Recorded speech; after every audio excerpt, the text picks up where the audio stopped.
Hoje no nosso podcast, vamos receber a Enebras Energia e estaremos explorando o potencial das usinas hidrelétricas.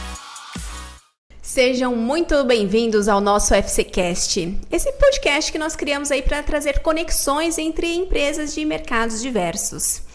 Muito prazer, empreendedores, sou Thalita Cruz, do escritório Fevereiro e Cruz. Esse escritório que atua aí na área total da propriedade industrial, né, que está voltado para marcas e patentes. E hoje eu estou numa missão impossível aqui, hein? Estou recebendo, um convidado ilustre de peso, cliente, usufruidor dos nossos serviços aqui no escritório. Estou hoje com a Enebras Energia, para falarmos sobre a exploração do potencial das usinas hidrelétricas. Então, vou trazer para vocês hoje, meus ouvintes, nada mais, nada menos que Raquel Zonta. Seja muito bem-vinda, Raquel. Muito obrigada, Thalita. Com a formação em odontologia, vou usar minha colinha aqui. Ela entrou como diretora administrativa na Enebras Energia e hoje está migrando aí para a diretora comercial. Ela tem uma experiência muito relevante porque ela vem cursando pós-graduação em transição energética pela PUC do Paraná. Raquel, muito bem-vinda ao nosso podcast. Agradeço pela confiança, por estar conosco aqui hoje, né, dando as honras para conhecermos um pouquinho do universo da usina hidrelétrica. E eu que agradeço a oportunidade, Thalita. É uma honra para nós também estarmos aqui com vocês, justamente pela essa parceria, por esse envolvimento que a gente tem, né, no registro da nossa marca, né? Uhum. Então, assim, a gente fica muito, muito contente de poder estar aqui falando para vocês um pouco sobre como funciona o nosso segmento, como pode entrar, como que é a usina hidrelétrica hoje no Brasil, como esse cenário tá. É verdade, gente, porque a Enebras, ela chegou até nós por conta de uma complicação no registro de marca. Estavam com dificuldades em alcançar o êxito no registro e hoje a gente já está no nosso primeiro decênio, né? Vamos em busca do segundo decênio, da renovação, igual renovam as concessões de energia. E estamos aqui também com a Franciele Nicareta. Muito prazer, Franciele. Seja muito bem-vinda. Prazer, Thalita. Obrigada pela oportunidade. Espero contribuir aí que for possível. Com toda certeza. Afinal, ela é engenheira civil, pós-graduada em segurança de barragens, que é o nosso tema hoje aqui principal, né? Tem essa profissão aí na área de engenharia civil e atua na área de usinas hidrelétricas desde 2008. Nossa, parece que é tão novinha. Olha só quanta bagagem. 2008, mas aqui eu comecei estagiando justamente na empresa Enebras e sigo até hoje aí. Virou uma paixão essa área de usinas. Entrou engatinhando e hoje está voando. Isso aí. Então tá certo, seja muito bem-vinda. Obrigada. E vamos ao nosso bate-papo, porque eu quero conhecer bastante sobre esse universo da usina hidrelétrica, que tem bastante potencial, que a gente não sabia. Então, Thalita, sou a Raquel Zonta, eu sou diretora e sócia da Enebras Energia. A Enebras é uma empresa nacional, familiar, ela está no mercado há mais de 20 anos. E ela é composta entre eu, meu pai e meu irmão. E minha mãe também, mas ela fica um pouco mais nos bastidores. Dizem que quando a empresa é familiar, ela tende a ser muito mais confiável. Afinal, tem um vínculo de aliança aí, né? Com certeza. E a gente está bem naquele processo de sucessão familiar. Familiar? E então, nesse processo, a gente está transicionando, né? O nosso pai, que foi o founder da empresa, hoje ele já atua um pouco mais também na retaguarda, passando mais os domínios e os direcionamentos da empresa. Ele foi o fundador da empresa? Ele foi o fundador. E conta pra mim, como que ele sempre atuou com energia? Não. O meu pai, ele é vamos dizer, um aventureiro nesse mundo dos negócios, né? Eu até estive em conversa com alguns empresários e ele trouxe um termo bem relevante que me conectou muito com a história do meu pai, que ele adora abrir empresas, né? Ele é uma pessoa muito empreendedora, né? Então, Destemido, né?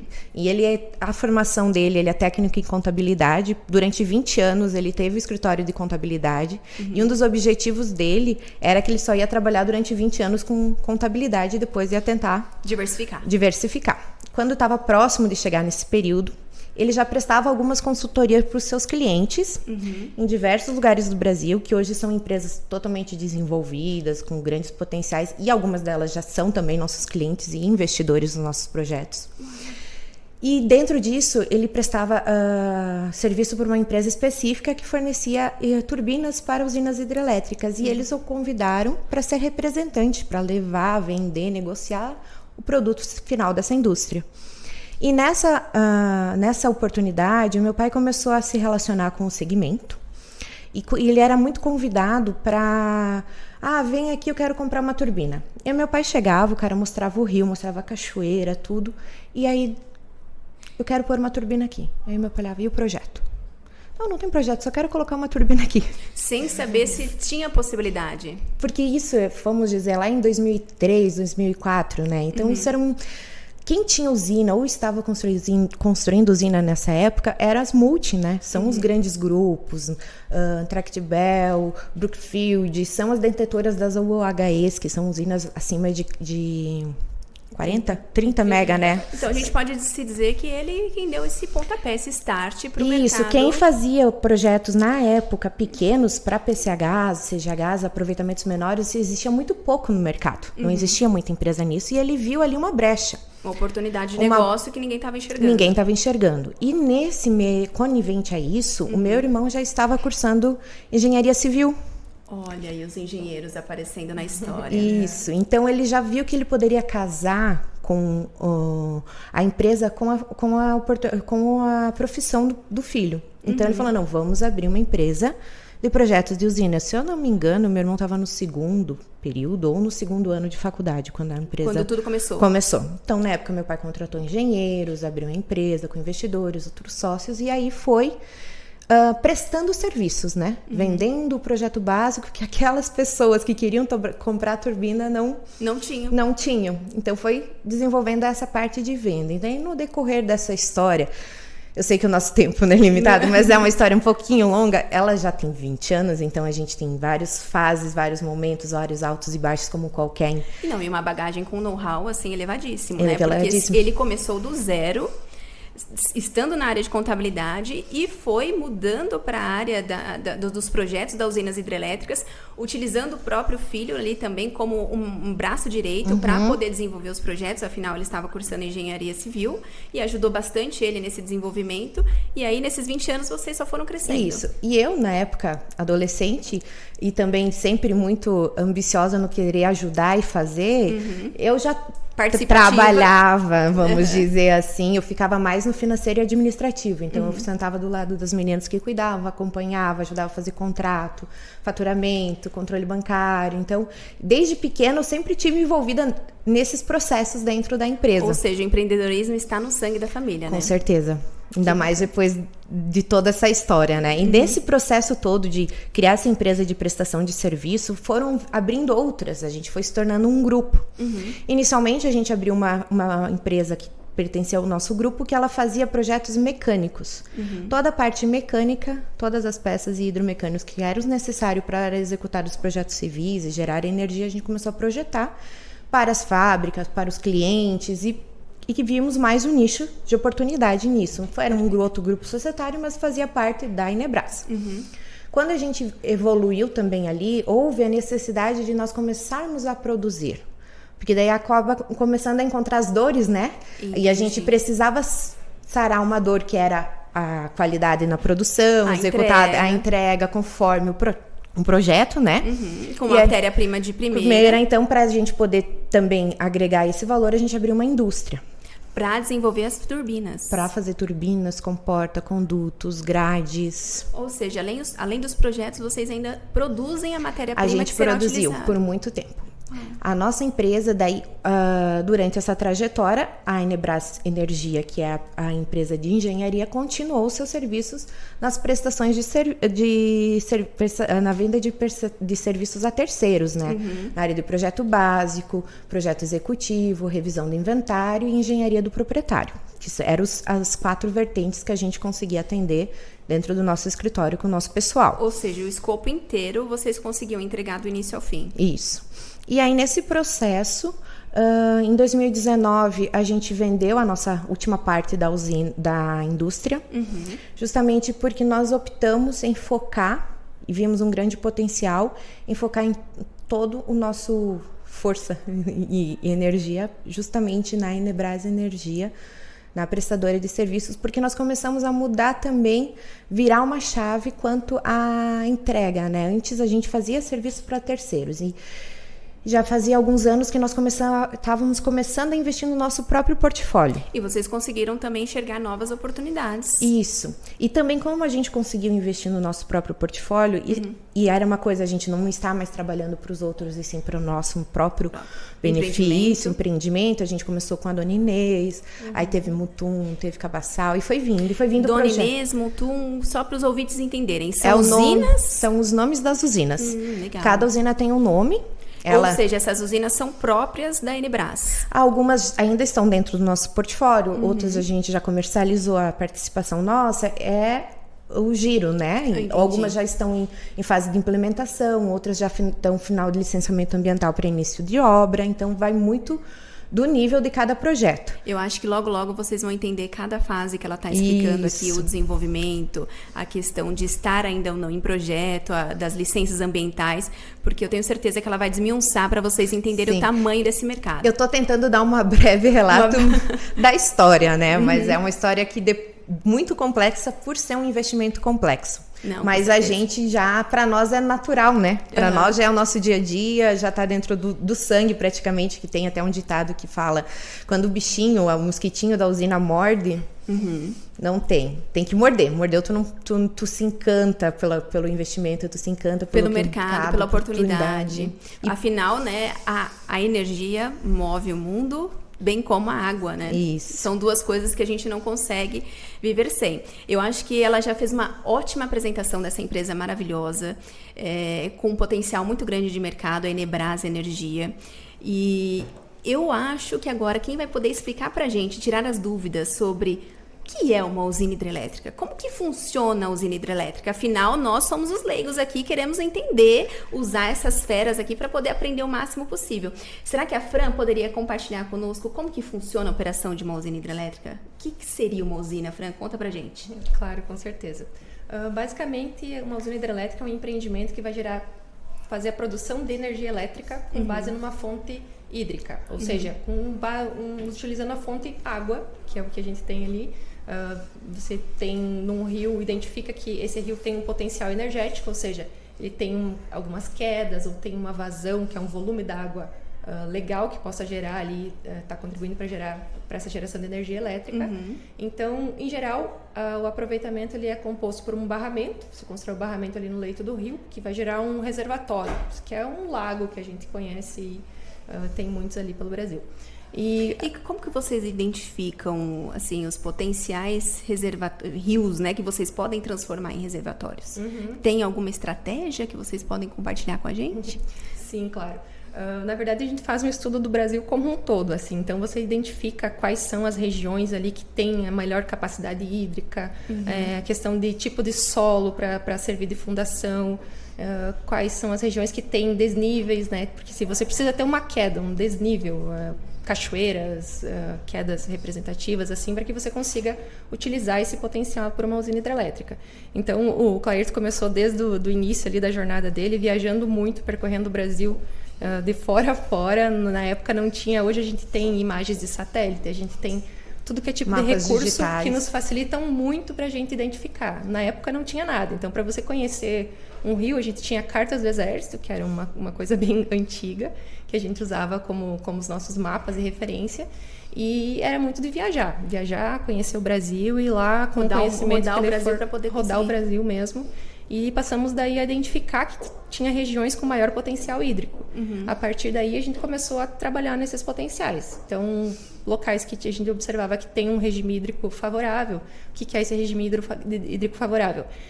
São locais que realmente têm um volume d'água ali considerável e que tem uma permanência também de água, né? Porque para a usina hidrelétrica isso é muito importante. Que tem locais que, quando está numa região, uma época mais seca, ela fica muito seca, então já não é tão favorável. Com base nisso, passamos a identificar os principais pontos ali, as principais regiões e a focar nisso. Então, vocês têm projetos pelo Brasil todo? Sim. Exatamente. E desses projetos que que é Claudemir, né? Clairton.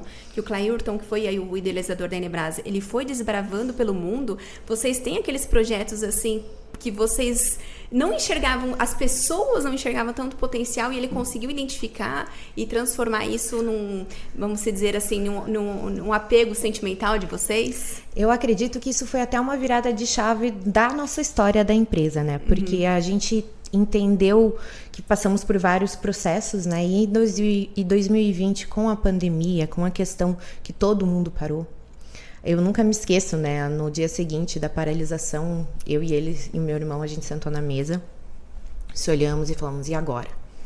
O que vamos fazer? A gente dispensou todo mundo trabalhando de casa. O Brasil, acho que o mundo inteiro, né? Ficou Foi nessa uma dúvida. situação assim que a gente se olhava e pensamos, em momentos de crise, ou você se mexe... Ou você chora ou você vende o lenço, né? Então aí o que a gente pensou? Tá todo mundo parado, vamos ativar. A gente acelerou. Ou seja, vocês, no mercado que estava totalmente desafiador, vocês enxergaram uma possibilidade de ativar novos projetos. E aí, essa característica, que até a Fran comentou, do meu pai participar ativamente em loco, já é um DNA da nossa empresa. A gente entende que existem vários modelos de trabalho, mas nós optamos principalmente em conhecer os vizinhos, conhecer a região que pode ser impactada pelo empreendimento. Vocês não pensam só no empreendimento, Não. mas é humanizado, né? É humanizado. E a gente faz questão de entrar no mato, ir lá dentro do rio, olhar as rochas.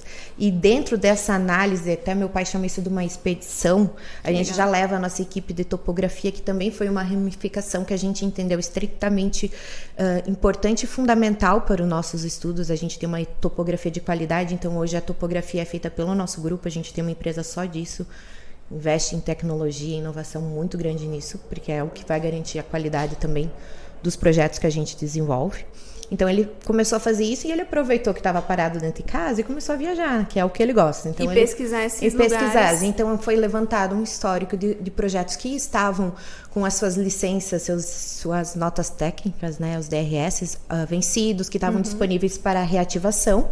Então são projetos que estavam esquecidos e ele enxergou uma possibilidade de estudar esses projetos para poder ativá-los, é isso? Isso, porque o que a gente entende? Durante o processo de inventário, que o inventário ele é um processo que tu estuda o leito de um rio, de um ponto até outro ponto. Quem determina isso é a ANEEL, então ela vai me dizer os inventários conforme até onde eu vou poder estudar, e a gente faz toda uma análise prévia, mas bem coerente e bem estudada em loco mesmo, para identificar quantos potenciais de energia existe naquele leito. Perfeito. Então, dentro disso, existem revisões, que é pegar inventários que já foram estudados e aí construíram uma, mas não construíram as outras, e reestudar ele de novo e ver como podemos viabilizar essas outras que ainda não foram construídas.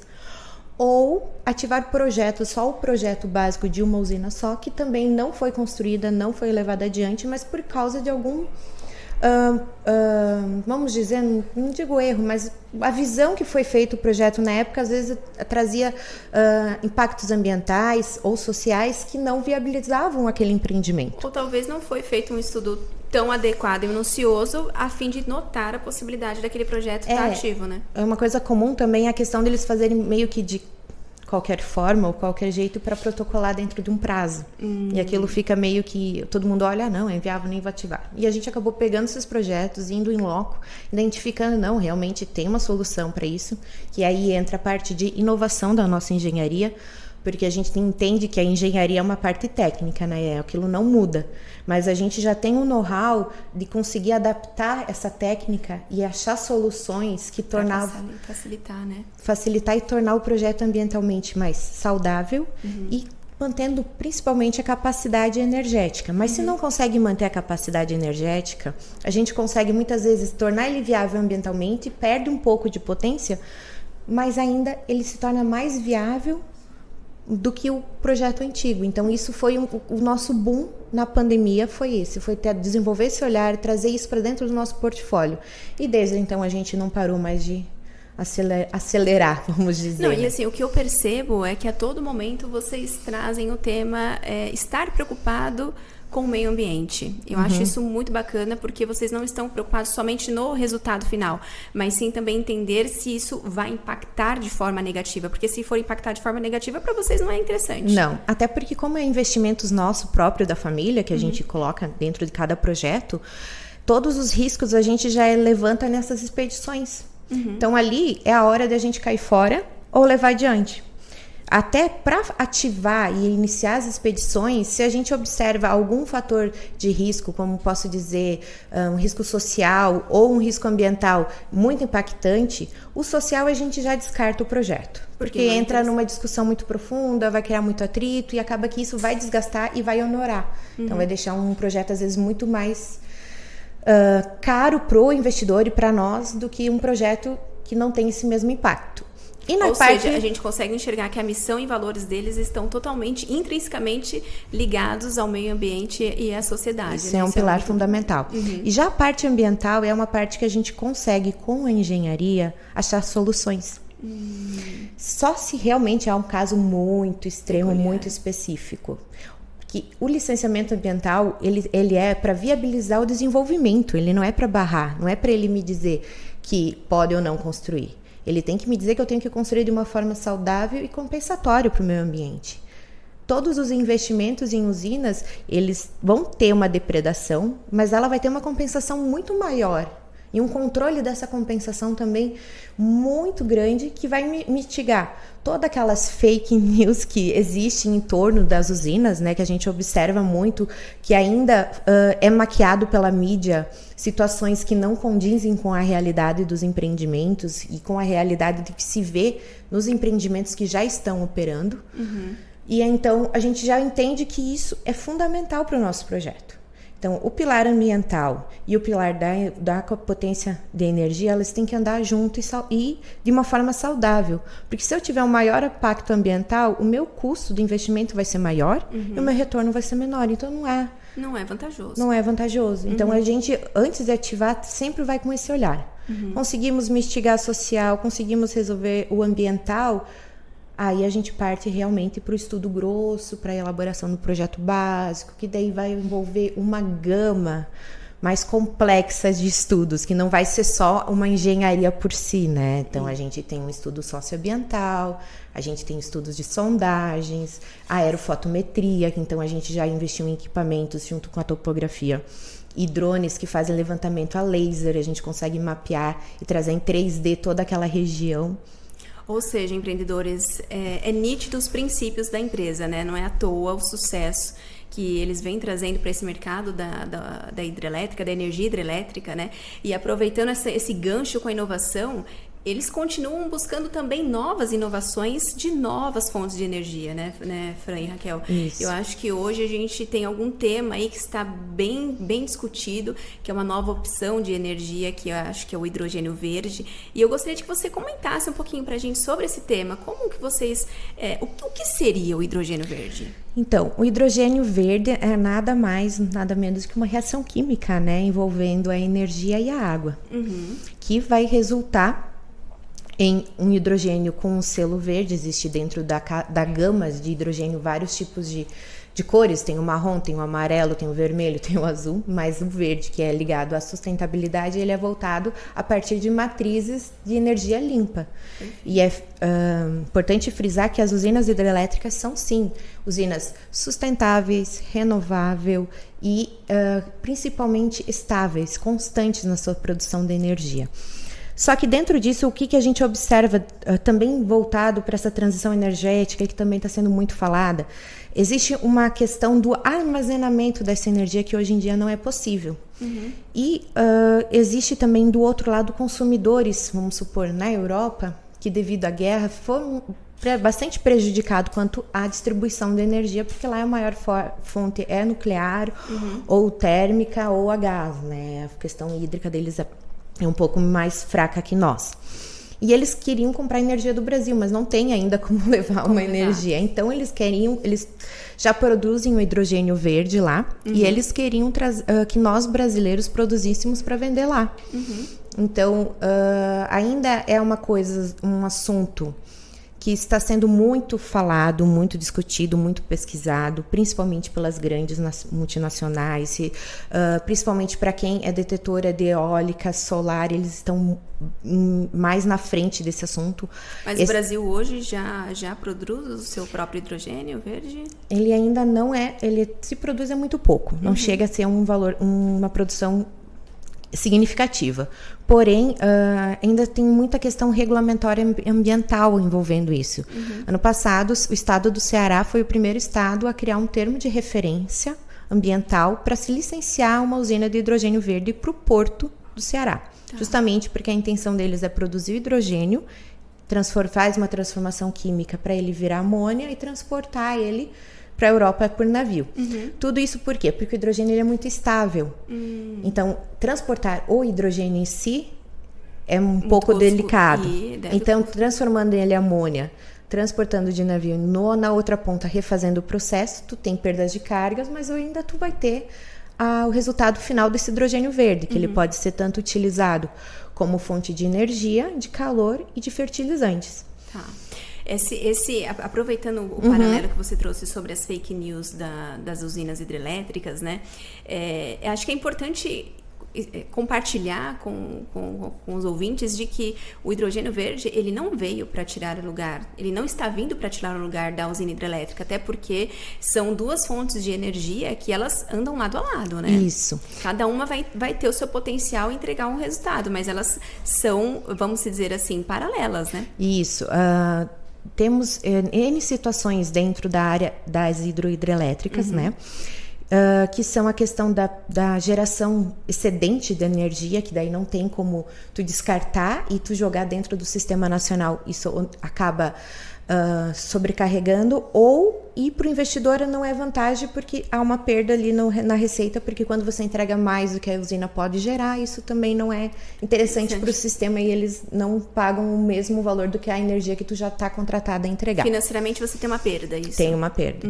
Então o hidrogênio verde ele vem justamente para essa energia, em vez de eu jogar, eu produzir esse hidrogênio, e para isso eu vou precisar da água que eu já tenho outorga, por ser uma hidrelétrica, e a energia excedente que eu tenho ali para gerar o choque e fazer o produto final.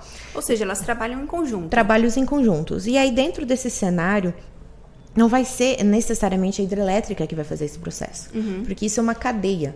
Então, dependendo como vai ser produzido, são empresas diferentes que vão poder fazer esse processo. Então, às vezes, não é vantagem eu fazer hidrogênio verde e ter que transportar ele. É mais fácil eu jogar energia lá e produzir aonde eu vou distribuir ele como energia, como fertilizante, do que eu ficar fazendo dentro da minha cadeia ali do meu ecossistema e depois jogando e perdendo carga, perdendo potência dele no transporte, justamente por essas transformações. Então, é uma solução muito interessante para as regiões ainda muito carentes de energia. Porque a gente sabe que onde tem energia tem desenvolvimento, tem indústria. Sim. Então, assim, há muitas regiões no Brasil que, claro, não é a nossa realidade, nem de você, muito menos nossa aqui do Sul. Mas há muitas regiões que sim, é muito difícil acesso à energia, é caro. Então, assim, ela vai deixar mais humanizado esse acesso. Então, há várias formas. Isso é um assunto, assim, que está muito em alta, muito recente. Ainda se tem uma certa briga de não querer deixar as hidrelétricas produzir hidrogênio verde aqui no Brasil e fora, que se a gente for observar, Estados Unidos, Europa, todos já produzem hidrogênio verde e a principal produção são as hidrelétricas. Por isso que vocês estão tão engajados em estudar essa nova fonte para poder também dar um start, né? Aqui, ter o pontapé inicial. A gente, como é mais difícil e mais controlada a nossa questão de sobrar energia, porque a gente vai manipular usinas, comportas, conforme for a vazão, a quantidade de água no rio e as necessidades. Porque a gente vai sempre ter uma entrega constante, mas quando tem mais água, essa entrega aumenta, né? Já a eólica e solar, elas produzem, elas são intermitentes. Tem hora que eu vou ter muito vento, e eu não tenho como controlar esse vento, e ali elas excedem na produção, então elas realmente precisam armazenar. Até porque vocês dependem da natureza, né? E nós como ela vai se comportar. Por eu ter um reservatório, eu consigo controlar melhor isso. E já eólica e solar não. Então, eles estão mais na frente na briga justamente para solucionar essa dor deles. Mas para isso eles precisam da água. E eles não têm outorga da água. Eles vão tirar água da população. Eles vão tirar água da onde? Do esgoto. Existe a dessalinização, que a Europa prega muito para a gente fazer aqui no Brasil, nesse processo. Principalmente para fornecer água nessa cadeia de produção de hidrogênio verde. Só que ainda aqui no Brasil é um assunto que é pouco trabalhado, né? É discutido, e investido, mas não é trabalhado. Porque tu precisa de um investimento alto para isso também, que encarece essa água. Então, nós como usinas hidrelétricas, a gente já tem todo o arcabouço ali. Entendi. E vocês também estão todos focados nessa questão de trazer novas inovações, né? Com Investindo certeza. em novas inovações para poder estar acompanhando esses novos mercados que vêm surgindo para a área da energia, até para vocês estarem à frente, já preparados para poder fazer qualquer implantação que venha, porque vocês já estão assim se antecipando. A gente quer, principalmente eu tô tomando partido dessa parte dentro da empresa, justamente visando um futuro, né? A gente entende que aqui dentro do nosso planeta não existe o fora, e as energias é um dos nossos bens mais preciosos, porque hoje um ar-condicionado, uma TV, um Netflix, uma internet, tudo precisa da energia. Se não fosse energia, nem aqui nós estaríamos Nem aqui nós hoje, estaríamos. né? E agora está vindo a mobilidade automotiva também, voltada para isso. Já vi falarem de carros movidos a hidrogênio verde, caminhões. Então, assim, é uma coisa para o futuro. E é um mercado promissor. É um mercado muito promissor. Porém, agora, no momento, o nosso foco é construir as usinas do nosso portfólio. É montar os grupos de investidores, construir elas. Mas eu quero, no futuro, também ter essa carta na manga. É também poder proporcionar aos investidores ainda aumentar a mais o seu investimento, a sua receita, dentro do que a usina pode proporcionar. Então, entra isso, a atividade conjunta com solar, a produção de hidrogênio verde, a parte de creditação de carbono. Então, vai abrindo leques no ramo que a usina, no futuro, não vai ser só a energia elétrica na forma hídrica, né? Ela vai se diversificando dentro do próprio ecossistema, né? Dentro daquele... E quando você fala de construir novas usinas para trazerem novos investimentos, é porque você enxerga uma perspectiva de crescimento para as usinas hidrelétricas? Com certeza, principalmente depois daquela lei que foi alterada, acho que essa semana, que vai começar a valer a partir do ano que vem no Mercado Livre, né? Ela ainda não foi publicada? Ela foi aprovada, foi publicada. Não sei. O Mercado Livre seria o Mercado Livre para venda da energia, né? A gente pode comercializar a energia em 3 canais. O GD, que é mais para CGH, solar, que são fontes de energias menores, que a gente entende como uma CGH, uma central geradora de energia hidrelétrica. Vamos explicar para os Isso. ouvintes quais seriam os níveis de geração de energia? Isso. A gente tem a CGH, que ela vai de 0 a 5 megas. CGH seria Central de Geração Hidrelétrica. Que são, tô aprendendo, hein? Que elas são bem pequenas. Vou sair daqui expert, vocês vão ver. Que elas são porte pequeno, ela tem uma legislação diferente, ela tem algumas especificidades na sua ativação perante a ANEEL, dos seus licenciamentos. Não é o nosso foco como empresa, tá? A gente não trabalha com CGH. Tenho no meu portfólio? Tenho, mas não é o nosso foco. Não é o potencial mais não retornado de vocês. Não é tão atrativo, até porque o custo de implementação é praticamente o mesmo do outro modelo que a gente faz, que é as PCHs, que são pequenas centrais hidrelétricas. Esse é o foco de vocês? Esse é o nosso foco, porque eles atendem de 5 mega até 30 mega. 5 megas a 30 30 megas são pequenas centrais hidrelétricas. É energia, hein? É bastante energia. E acima de 30 megas já entra o caso da UHE que eu falei antes, que são usinas hidrelétricas, que é as grandes famosas que a gente tem. A Itaipu, a Iditá, aqui perto temos a Quebra-Queixo, que são todos nomes de usinas, né? Tem a Belo Monte, que são usinas nesse perfil mais robusto. Temos também no nosso portfólio ainda uma usina nesse perfil, porque a gente entende que há uma limitação, né? Não vai surgir novos rios. E a maioria já está catalogado, e dentro dessa catalogação feita pela ANEEL ainda existe, se eu não me engano, 68 gigabytes disponíveis para implementação, isso até 2021, né? E dentro disso a gente ainda tem uma boa fatia, justamente pelas acelerações que a gente fez e ativações, mas é limitado a isso, vai chegar uma hora que o mercado vai estagnar. Não tem como a gente prever isso, porque envolve uma gama de de licenças, de estudos, de financiamento, de implementação, mas as PCHs, elas nos dão uma segurança por ser uma concessão federal, né, uma concessão pública Então é conferida pelo Estado. Pela federação. Pela federação. Pela federação. Ela tem a obrigação de sair, porque ela é um desenvolvimento para o país. Ela vai trazer energia. Ela precisa ser renovada, essa concessão? A cada 30 anos, né, a gente precisa ser renovada. No caso de PCHs ou de UHEs até 50 mega, você recebe uma concessão inicial de 35 anos. Então não é vitalícia. Mas quando acaba esses 35 anos, existe a possibilidade de renovação por mais 30 anos. E você, como investidor, tem preferência nessa renovação, tá? Então, assim, eu mesma posso renovar, continuar renovando aquilo vai que eu já ser feito. O que geralmente eles fazem? Eles fazem um levantamento de quanto vale. E aí o governo ele te faz uma proposta, você como investidor recompra. Ou seja, para os próximos anos, o mercado da energia hidrelétrica, ele está bem em ascensão, né? Está bem em ascensão. Justamente que nem eu falei, vai alterar a legislação da venda para mais fragmentada, porque hoje no Mercado Livre eu só consigo vender... Não é 40... quantos mega? Acho que é 20 mega. Eu sei que é um valor um pouco maior de energia. E com a nova regulamentação, a gente vai conseguir fracionar em meio mega. Então, a gente vai conseguir vender mais para consumidores diretos também.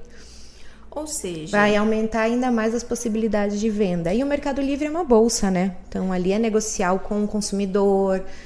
E pelas estatísticas ali que ela estava me demonstrando em off, a oscilação é sempre para crescimento, né? Isso, porque a energia você vai vender ela num valor no leilão. Vamos supor, eu estava falando dos canais antes, acho que eu não terminei, né? Os canais de comercialização.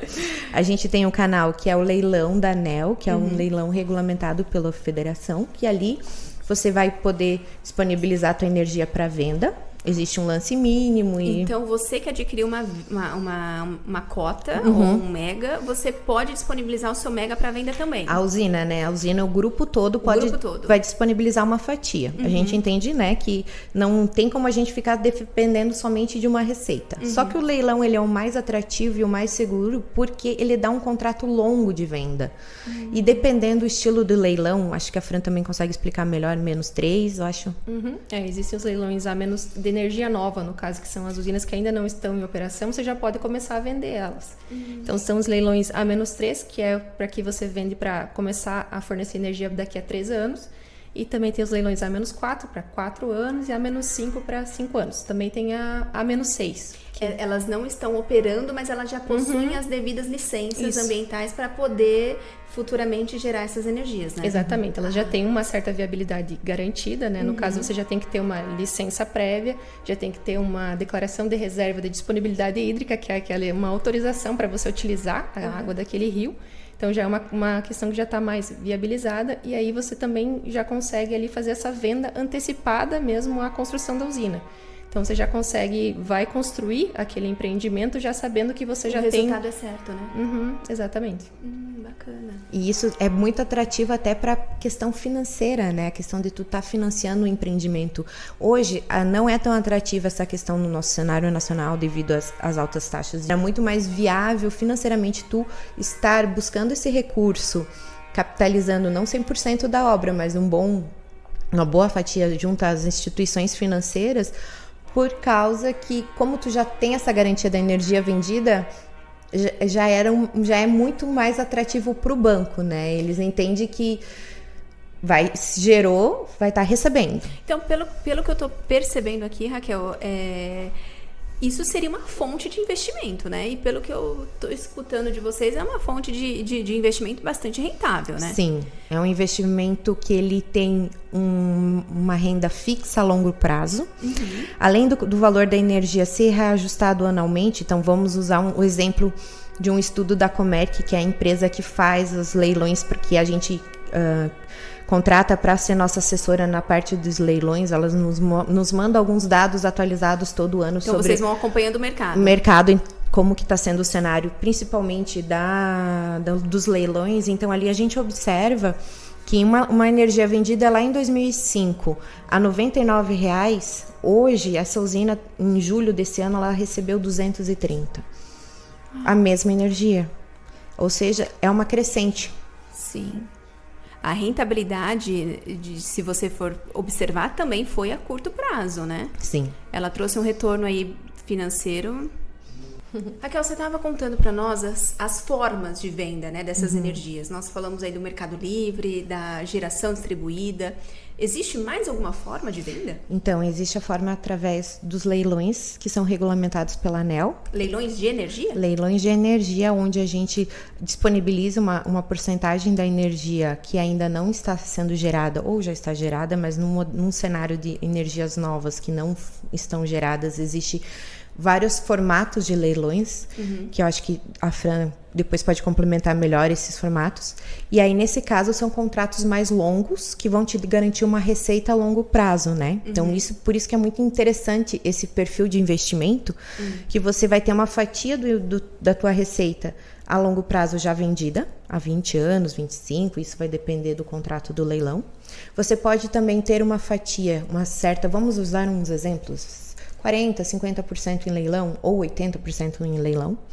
Aí, os 10 restantes, 5% você trabalha no Mercado Livre, que é o Mercado Livre, ele, assim, de uma forma mais resumida e um pouco simplificada, é uma bolsa, né? Ali você vai comercializar a energia direto com o consumidor. Então, além de ser fontes de novas rendas, são fontes de investimentos. Isso, porque dentro do Mercado Livre, ainda mais com a nova regulamentação que vai começar a ter vigência a partir do ano que vem, a gente vai poder vender essa energia mais fragmentada. Hoje em dia ela é mais seleta um volume específico de energia. E a partir do ano que vem eu vou conseguir fragmentar ela menor, então eu vou ter um acesso maior de consumidores para ela. E qualquer pessoa pode comprar, adquirir? Se você consome aquele tanto de energia, sim, você pode comprar direto da usina. E também fazer um investimento. Também fazer o investimento. Então, tu pode tanto ser uma pessoa que consuma, ou seja, um investidor, um empresário do segmento que faz um grande consumo de energia, como você pode ser simplesmente uma pessoa que tem um capital, quer diversificar sua carteira de investimentos, quer ter uma receita diversificada, você investir tendo só a participação dentro da usina.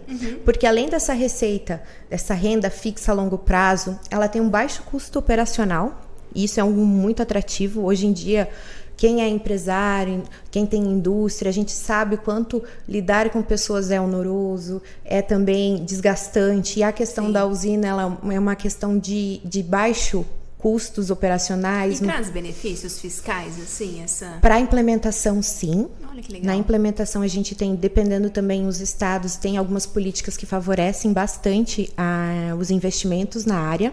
E na hora de comercialização, vai dar a estratégia do grupo de investidores, né? O interessante é sempre montar uma SA, um capital fechado ou capital aberto, que também te dá a possibilidade de reinvestir dentro da Bolsa de Valores com elas.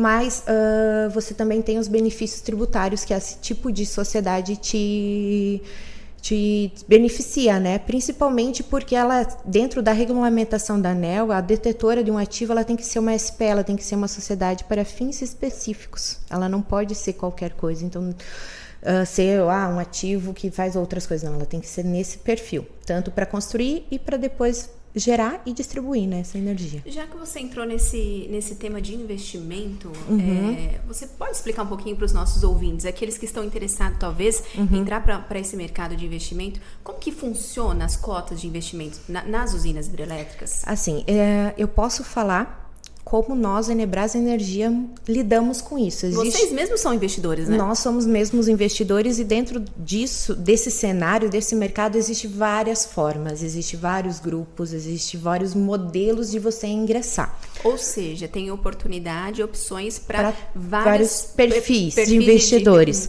Nós, Enebras, focamos numa questão mais, por sermos uma empresa familiar também, um pouco mais eletiva.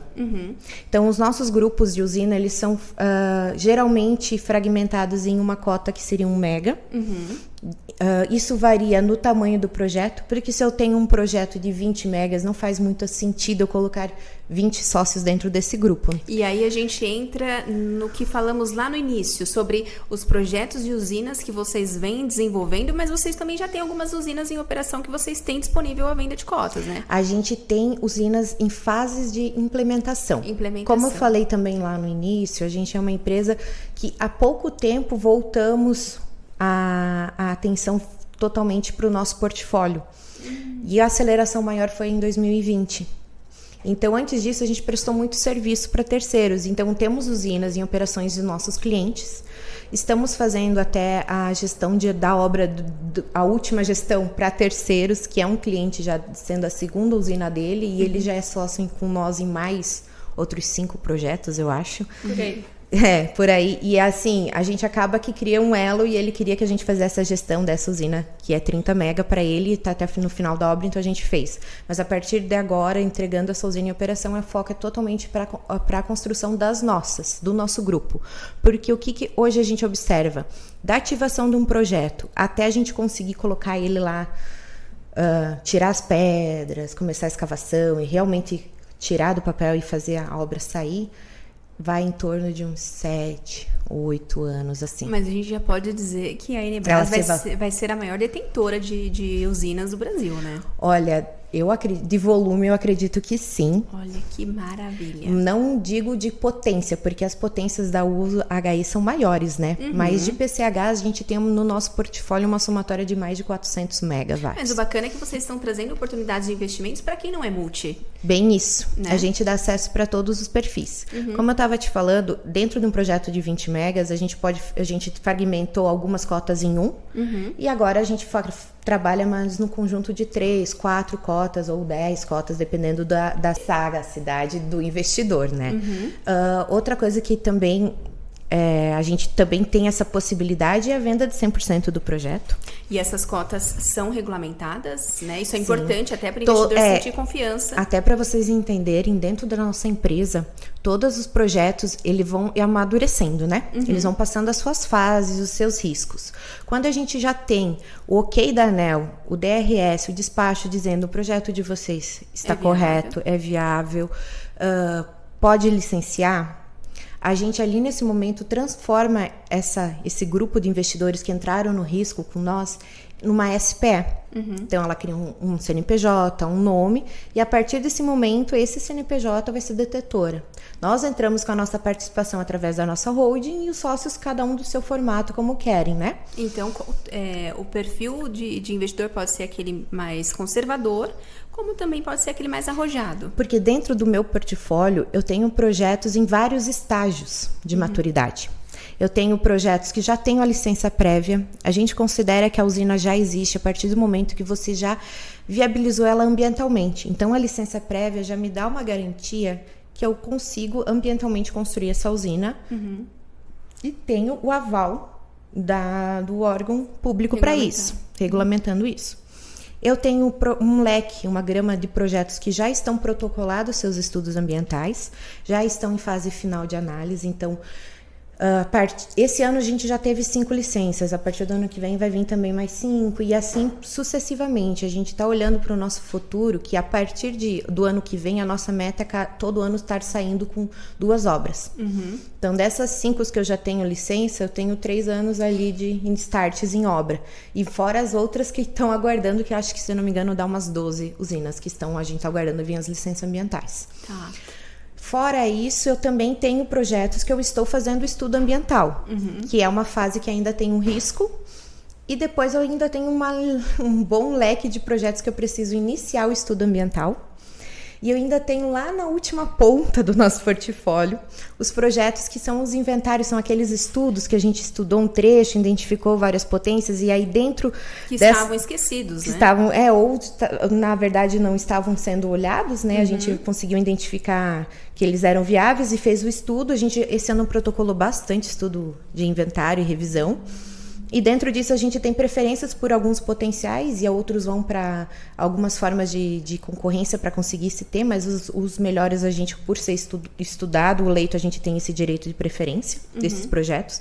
E aí esses projetos também no futuro vão estar entrando naquela leva de entrar por licenciamento ambiental, conseguir a licença e aí sim entrar no fluxo de fazer projeto executivo, engenharia do proprietário, que são serviços que, naquele modelo do desenvolvimento da nossa empresa, a gente foi alterando também. A gente não faz mais projeto executivo, a gente faz questão hoje de fazer engenharia do proprietário. Porque como investidores, a gente entende que uma obra ela tem que ser saudável para esse investidor. Ela não pode ser uma obra que onere ele. que surjam novos E aí, desembolsos. quem consegue fazer essa gestão é quem faz a integração de todas as pontas que a usina vai precisar para construir. E é isso que a gente faz. Amanhã até você vai poder, em loco, conhecer o nosso trabalho, a nossa gestão em obra, que é fazer a comunicação entre todas as partes para tu poder construir um empreendimento. E a ramificação de todo o projeto, ele fica sob a responsabilidade de vocês, né? Vocês conseguem acompanhar isso do início ao fim e também não precisa terceirizar, né? Vocês mesmos fazem as produções. Claro que a gente vai fazer a integração de todos os outros terceirizados, mas essa integração a gente faz questão, porque como o projeto veio da gente, a gente sabe e estudou aquele lugar muito melhor do que... Muita gente. E a gente... Por ter quase 20 anos de empresa, a gente entende também aonde a gente consegue ser saudável numa obra desse porte.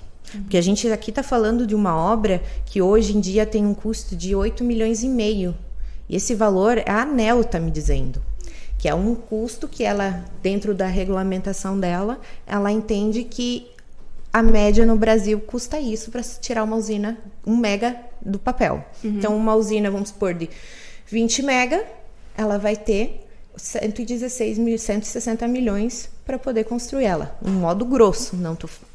Se nós for desmiuçar, entrar em outros detalhes, a gente consegue baratear também isso. E por nós já ter essa experiência, a gente consegue entender exatamente aonde que realmente o maior porcentagem desse valor tem que ser gasta, não pode se economizar. Aonde a gente consegue baratear, vamos no sentido do quê? O que a gente observa, isso é um cenário de construção civil, né? O que deixa muito honoroso é as medições. A nossa equipe de topografia acompanha toda a obra, todas as medições. A gente consegue contrapor tudo que está sendo cobrado e sendo realizado. E dentro desse cenário vai trazendo economias para o investidor muito grande. Eu consigo observar que dentro das suas explicações que acaba sendo uma fonte de investimento muito mais atrativa comparado a outras que nós temos aí no mercado, né? Você consegue tangibilizar isso para os nossos ouvintes? Sim, a gente tem a questão também de ser uma receita a longo prazo, então isso te proporciona um legado. Eu vejo pelo meu pai, né? Ele que fundou a empresa, ele que está na frente já agora. São 20 anos, né? 20 anos. Eu tenho certeza que tudo isso, ele vai usufruir uma certa parcela. Isso a gente torce que seja até bem duradoura. Mas, porém, vai ficar para mim, para os meus filhos. Porque vai se passando. Eu também vou poder aproveitar desse investimento, mas é o legado que eu vou deixar para minha filha. A segurança que isso vai trazer para ela. Sim. Que torna esse investimento muito atrativo, além da estabilidade econômica, né? A alta liquidez, é uma fonte de renovável confiável. Ela tem a vida útil de uma usina, eu tenho hoje no Brasil, né, usinas que já estão há 100 anos gerando, principalmente no estado de São Paulo. E a manutenção dela também não é tão... Não, isso aí entra de novo naquele link da engenharia do proprietário, é tu saber a máquina que tu vai colocar, a engenharia em volta dela, se ela foi instalada corretamente, se ela vai entregar o que ela foi projetada para fazer, porque cada usina é uma identidade, tudo digital. Envolve a qualidade, né? Isso, e o controle, né? E o controle. Então, a gente preza isso muito dentro dos nossos investimentos, principalmente nos projetos em que a gente vai manter a participação até a sua geração. Mas dentro desse perfil de investimentos, a gente consegue estar entrando em diversos modelos, né? Desde a venda de cotas, desde a venda do projeto em si, desde da venda, não vamos supor, de você... comprar para uso próprio? Comprar para uso próprio, mas você quer que a gente construa, quer que a gente faça a gestão e entregue ela em tanto tempo gerando. Isso tudo vai diversificando e vai dependendo também do perfil. Da necessidade, né? Na necessidade, do perfil do investidor. O que para ele vai fazer sentido. Se é uma pessoa que quer conhecer, a gente compra uma cota, 1 mega só. Porque ela consegue entrar em outros mercados começar a trabalhar, sentir como que funciona esse investimento, e ela pode, com certeza, perceber que o retorno é muito atrativo, né, e seguro, e aí ela depois continua seguindo aí com, talvez, a aquisição de novas cotas. É isso o perfil que eu vejo hoje dos nossos investidores. Não tem um investidor que só comprou uma vez. Eles já estão em outros projetos e nessas fases ainda bem iniciais, né? Então, agora até eles estão migrando no sentido de também... Porque essas iniciais, ele acaba fazendo um investimento menor, com um retorno que será muito atrativo. Sim. Pelas apresentações que você me fez, eu percebo que essas que ainda estão em processo, né, não de implementação, porque elas já estão muito, muito avançadas, mas que elas ainda não estão na geração de energia, o rendimento delas foi fantástico. Sim, a gente praticamente dobra o valor dela. Se você adquire uma cota no estudo ambiental, ou antes ainda do estudo ambiental, que tu consegue entrar dentro desse modelo societário num custo bem inferior, quando você se tem a licença, você praticamente mais que dobrou o teu valor de entrada. Que investimento nós temos hoje com um retorno de 100%? Bem complicado.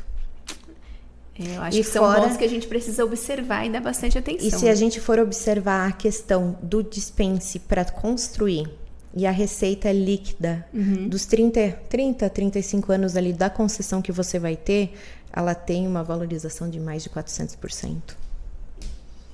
Isso é difícil a gente observar no nosso mercado de investimentos hoje. Né?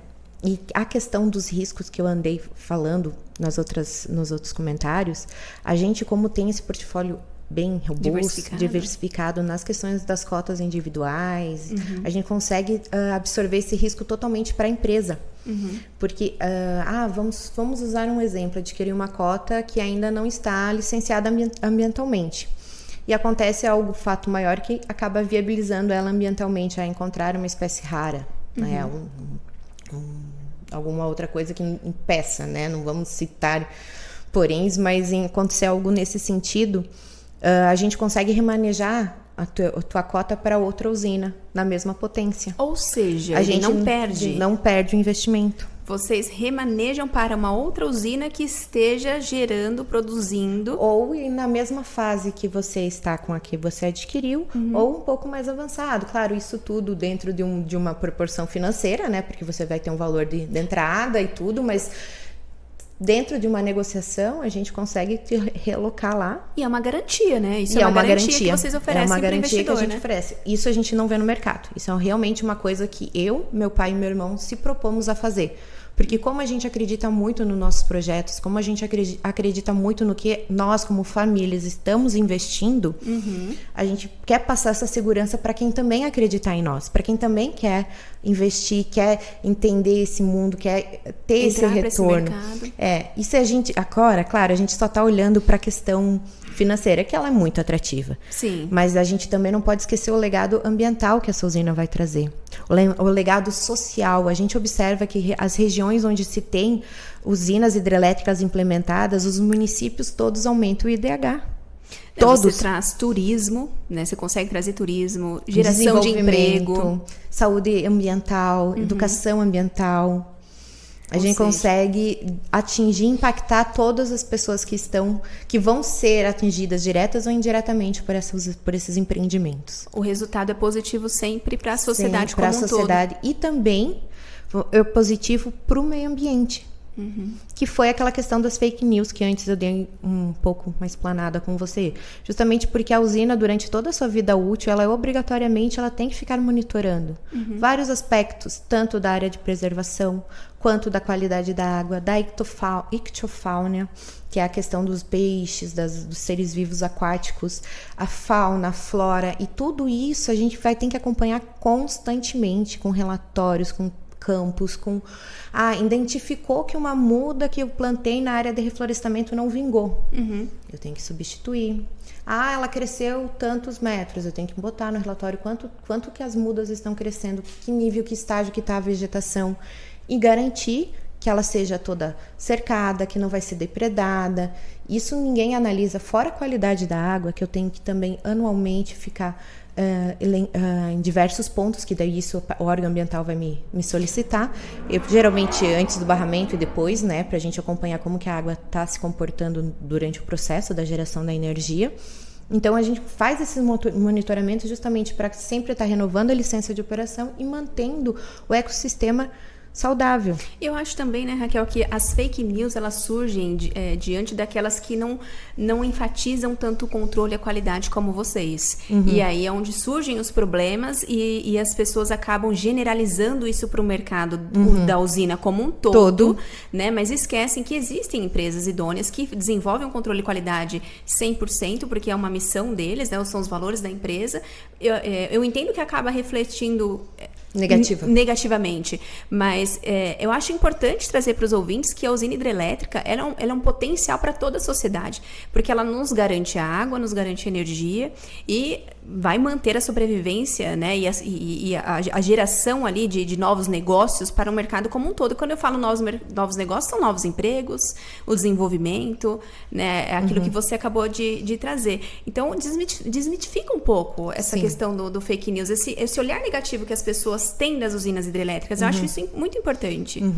E ela, sim, ela vai produzir uma energia tão limpa que não tem emissão de CO2, ela não polui para tu gerar. Ou seja, ela não gera poluição que outras fontes geram, ou resíduos, né?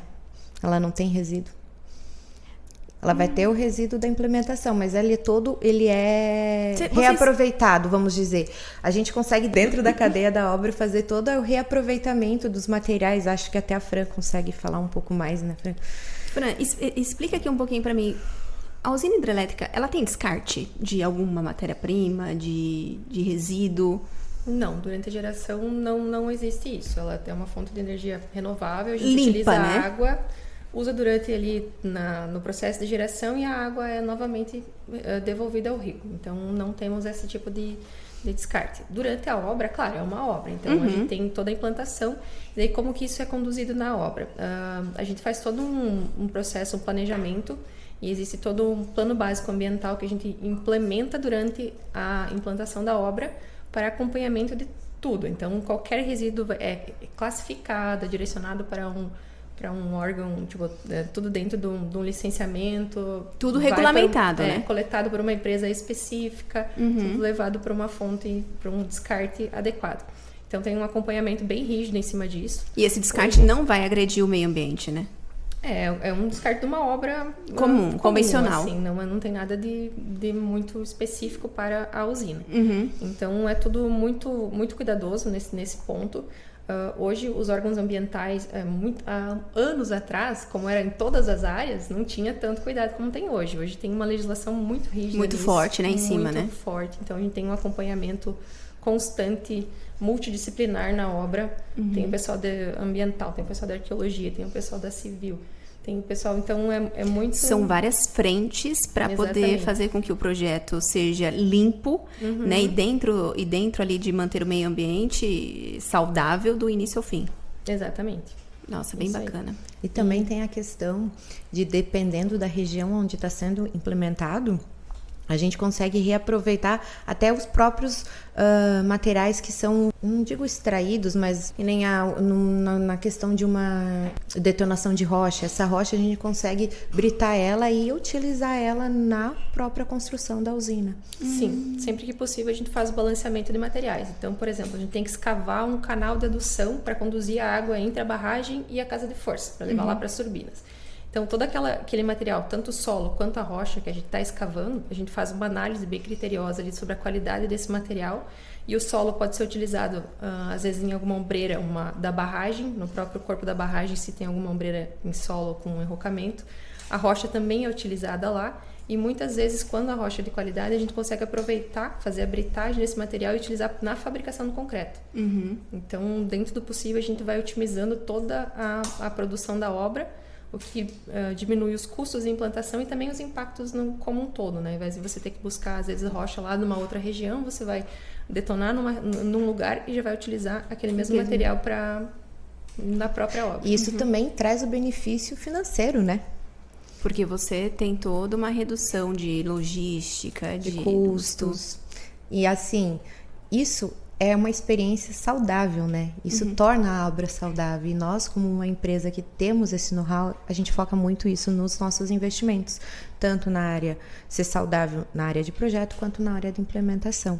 Eu acho, Raquel, que é pouco falado sobre a possibilidade de investir em usinas hidrelétricas, né? E o mercado tem essa necessidade, e eu acho importante você abrir um pouco assim da oportunidade de mostrar para eles que é possível investir e ter um bom retorno. Como que a gente conseguiria atrair essa visibilidade para o investimento na usina hidrelétrica? Então, dentro disso, nós como empresa, a gente está passando um momento também novamente de crescimento, agora por uma outra vertente, vamos dizer, por uma outra vertical.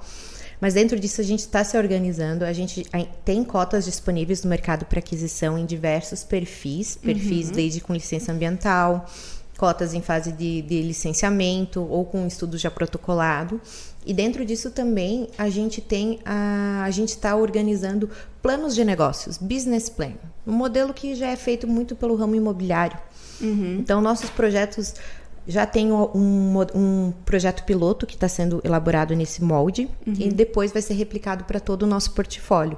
Ali o investidor ele vai ter todos os riscos elencados, todo o mercado desenhado, todos os cenários, tanto conservador como otimistas, mostrado, explanado, e também vai trazer um arcabouço de mais segurança para esse investimento, né? Porque é um investimento que já é regulamentado, você já possui uma governança estruturada para ele, né? Ou seja, ele está apto a só receber e fazer o aporte dele e poder... Isso, ele entra no formato de uma joia, né? Vamos assim dizer. Então, paga uma joia para entrar na sociedade, e dentro da sociedade, com a sua porcentagem, que é conivente ao seu 1 mega, 2 mega, 3 mega, do que for adquirido, vai condizer com a quantidade de megas que a pessoa for adquirir. E aí, em cima disso, ele vai participar da construção. Então, ele vai ter toda a questão do investimento para a obra em si. Aí vai ser dentro da sua porcentagem da sociedade. Desse valor, eu tenho investidores que têm o capital próprio. Num capital próprio, o cenário de retorno de investimento é 6, 7, 8 anos. E a gente também tem a possibilidade do investidor ele ter as garantias, mas não ter o recurso próprio. Então, através das garantias que o investidor tem, a gente consegue estar financiando até 80% do valor que ele teria que aportar referente aos megas que ele comprou. E em cima disso, ele vai ter um retorno ali de 10, 12 anos do investimento total, né? Hoje no cenário nacional não está muito legal para esse modelo, mas, né, dentro da realidade... É uma possibilidade. É uma possibilidade, né? Se a pessoa tem essa gana. Mas como eu falei, é um processo longo, então eu tenho projetos em várias fases. Tenho 2 projetos que já vão iniciar no que vem, no próximo ano tem mais 2 para iniciar. Esses eu já preciso estar com o grupo fechadinho, certinho, e aí sim, dentro da sociedade, ser definidos os meios e as formas de como vai ser. Mas neste projeto você ainda tem oportunidade alguns de novos... Sim, alguns sim, não é muita, não é muita cota que eu tenha disponível, porque geralmente quando a gente já está nessa fase, o grupo já está fechado, mas ainda assim tem pessoas que às vezes compraram lá atrás e agora querem vender, não vem sentido de continuar, então a gente consegue ainda disponibilizar alguma coisa. Curiosidade, quem comprou lá atrás teve um retorno interessante para quem está vendendo agora? Sim, tanto que eu tenho um investidor que ele comprou uma cota com nós em 2021 e 2022, ali foi o contrato de compra dele. E esse ano a gente já está com outra proposta com ele, porque o valor que ele comprou comigo, hoje a cota dele já vale o dobro. Olha só. E ele já está vendo para adquirir mais uma cota. Em 2 anos, se foi em 20... um ano. Ele terminou o pagamento, porque daí é negocial, né? Ele terminou ano passado o pagamento e agora ele já está vendo para investir mais em um projeto, que é próximo até do que ele investiu. E uma coisa muito importante dos investimentos nossos é que a gente está em 5 estados brasileiros, né? A gente não tá só no... É Brasil inteiro, a gente não tá só no sul. E agora a gente, esse mês, agora a gente tá entrando em mais um, estamos em 6 estados. Já exploramos bastante a parte hídrica dessas regiões, já fomos mais longe ainda, mas dentro do que é saudável e coerente com o que a gente acredita, a gente optou a trabalhar nessas regiões que hoje a gente está, assim. Mas vocês também vão indicar um projeto conforme o perfil do investidor, né? Claro, isso é muito importante a gente levar em conta, porque, como eu falei antes, cada usina é uma digital, né? Tem as suas marcas, tem as suas diferenças. Então, eu tenho usinas que eu tenho um retorno, um investimento diversificado, principalmente do tamanho do projeto em si. Porque algumas produzem mais? Na verdade, o que influencia é o fator de capacidade de cada uma, né? Fator de capacidade. Porque o que a gente vai trabalhar sempre vai ser o fator de capacidade, não a energia total dela. Ah, entendi. E esse fator de capacidade, ele vem de uma média. Ele é uma média que a ANEEL que vai me dizer e que eu tenha que entregar. Essa média é o que eu vou entregar constantemente para a operadora do sistema de energia. E aí, em cima disso, o que eu produzia mais, eu tenho um teto máximo, que é o que eu estudo e mostro para a ANEEL. O máximo é aqui. E ela me diz a média. E em cima disso, eu tenho que trabalhar a venda. Então, todas as nossas análises financeiras e a gente faz em cima desse número, desse fator de capacidade. Então, geralmente, como você viu, é tudo números bem expressivos, mas eu não estou nem no meu máximo, né? Então, tudo tende a ser melhor do que a gente...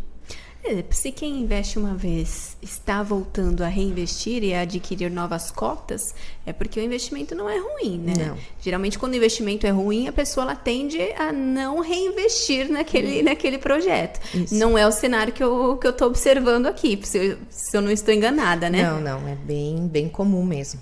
E qual que é o recado que você passaria para aquele investidor que está estudando novas oportunidades de investimento e talvez tenha a oportunidade de enxergar a usina hidrelétrica como uma possibilidade? Eu acho assim que existe muito mito. Existe muito mito no meio. Existem muitas situações exclusas, vamos dizer, que é o deixa com medo ou com insegurança nesse modelo de investimento, né?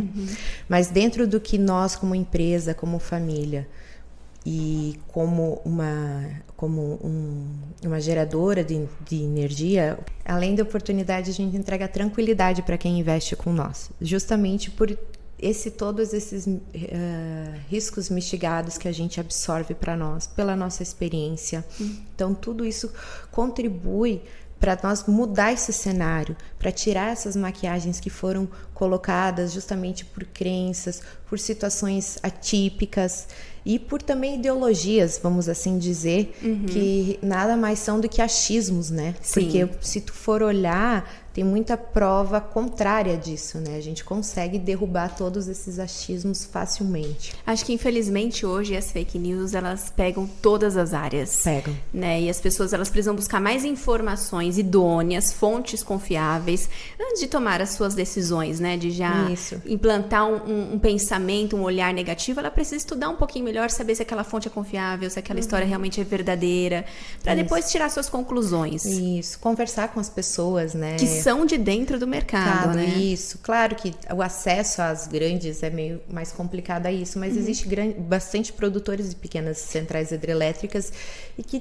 assim, como estão disponíveis e é fácil de tu conseguir essa informação, e a gente observa também dentro da própria regulamentadora, né? A ANEEL tá lá, tu pode consultar quem faz um projeto. Se você eu boto a cara a tapa, né?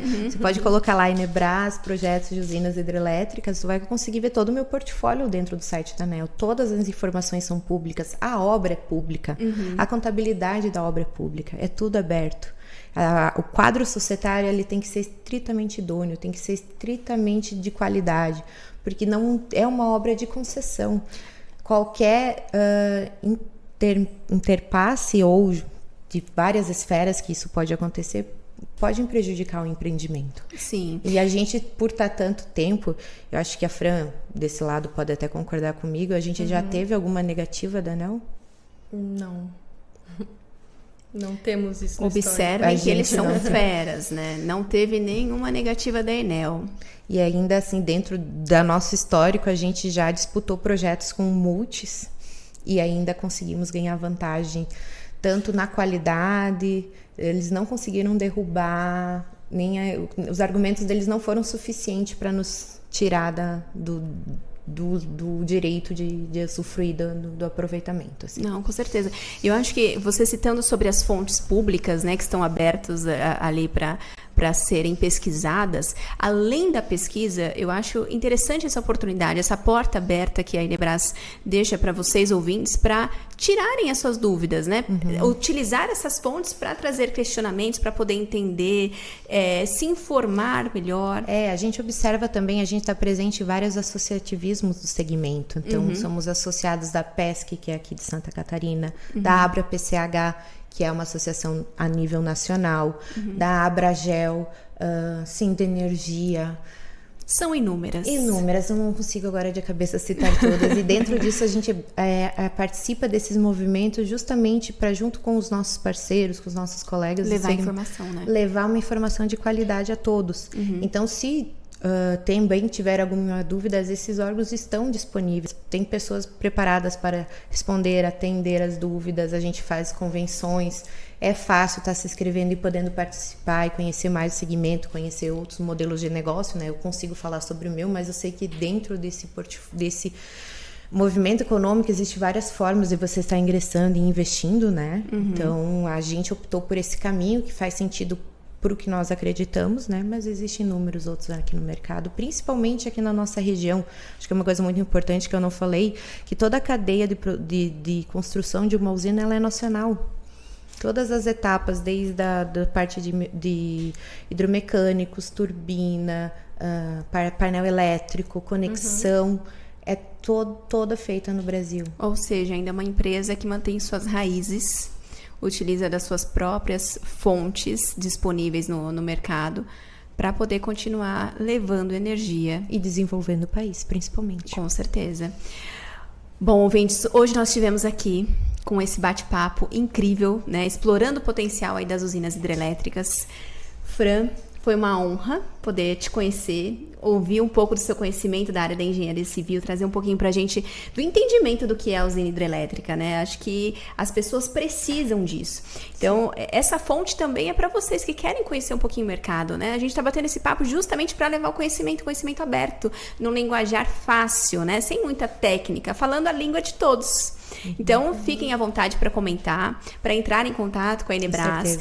Você, investidor, que está aí buscando novas formas de investimento, novas fontes, está querendo conhecer novos mercados, não é porque a Enebras é o nosso cliente aqui da Fevereiro e Cruz, afinal aqui é o FCcast, mas nota-se que é uma empresa de valor, né, uma empresa familiar que está passando aí por um processo de sucessão familiar, ou seja, ela já tem 20 anos de mercado e a tendência é que ela triplique, né? Com certeza. Essa idade aí de know-how que ela vem trazendo. Então, não hesitem, entre em contato, tentem entender como funciona essa questão do investimento nas usinas hidrelétricas, porque eu consegui enxergar aqui o potencial que essa forma de investimento possui, que às vezes a gente não tem muito acesso, né? Não é muito falado. Perfeitamente. Né? As pessoas não fomentam muito. Justamente porque é aquela questão, né? Agora que nós, pequenos, estamos conseguindo... Dar abertura. Justamente por ser um processo longo, né? E também existe uma certa experiência para tu conseguir chegar e concretizar, né? Além de investimentos e outros fatores. Raquel, foi um prazer conhecer a história de vocês, entender o mercado da usina hidrelétrica, saber o potencial de investimento. Me sinto lisonjeada por nos abrir essa oportunidade de bater um papo, né? Aqui trazer essas informações. Agradeço imensamente de coração. Fica para vocês, ouvintes, esse material para vocês ouvirem e reouvirem o quanto for preciso para poder entender bastante esse mercado. Tenho certeza que ela vai disponibilizar para vocês o site, o contato, para vocês poderem dar uma desmiuçada no tema, né? Sim. Entrar em contato com eles para tirar quaisquer dúvidas que tiverem. Mas a Enebras, gente, eu acho que eu esqueci de trazer que é uma empresa que tem a sede aqui em Xanxerê, Santa Catarina. Né? Eles estão estabilizados aqui desde a sua constituição há 20 anos atrás. Seguem com a matriz deles aqui. Hoje estamos aqui no mesmo prédio onde a Enebras exerce suas atividades, gravando esse episódio para vocês, para explorar mesmo o conteúdo das usinas hidrelétricas. E nós, como Fevereiro e Cruz, trouxemos essa oportunidade do FCcast para poder trazer conexões de vocês com outros mercados, né? E criar essas conexões com a diversidade, né? Não é porque hoje eu atuo com tratores, com implementos agrícolas, que eu não posso entender um pouquinho mais da área da usina hidrelétrica. Então, nós criamos esse canal para trazer a oportunidade de conexões entre vocês, empreendedores. E eu agradeço a todos os ouvintes ou assistentes que estão nos acompanhando. E deixem um like de vocês. Espero trazer novos episódios com conteúdos tão bons quanto, porque olha, tivemos uma aula aqui hoje, né? Vocês concordam comigo? E teria muito mais, né? Se a gente começa a abrir, desmiuçar, com certeza ainda tem muita coisa para ser dita e falada, e fica à disposição. A Enebras está aqui, eu estou aqui, tanto quanto meus sócios, a gente é muito acessível quanto a isso. Olha só, isso é bacana, uma empresa humana, né, de portas abertas, isso é muito interessante. Então, eu sou Thalita Cruz, sócia do Escritório Fevereiro e Cruz, deixo aqui meus agradecimentos à Raquel, à Fran, da empresa Enebras Energia, que trouxe essa aula de explorando as usinas hidrelétricas e seus potenciais investimentos. Até a próxima!